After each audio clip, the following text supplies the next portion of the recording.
புத்திசாலித்தனம் பாகம் 2.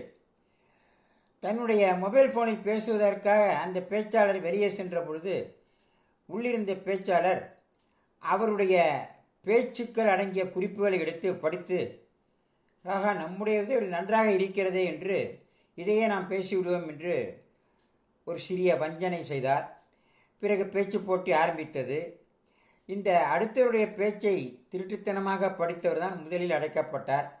அவர் உடனே எதிர்பேச்சாளர் பேச வேண்டிய குறிப்புகளை படித்தார் அல்லவா, அதை கடகடவென்று பேசி முடித்தார். மிகவும் அருமையாக இருக்கிறது என்று நிறைய கைத்தட்டல்கள் அவருக்கு விழுந்தது. இதையெல்லாம் பார்த்து கொண்டிருந்த மற்றொரு பேச்சாளர் என்ன நடந்திருக்கும் என்றதை யூகித்து கொண்டார்.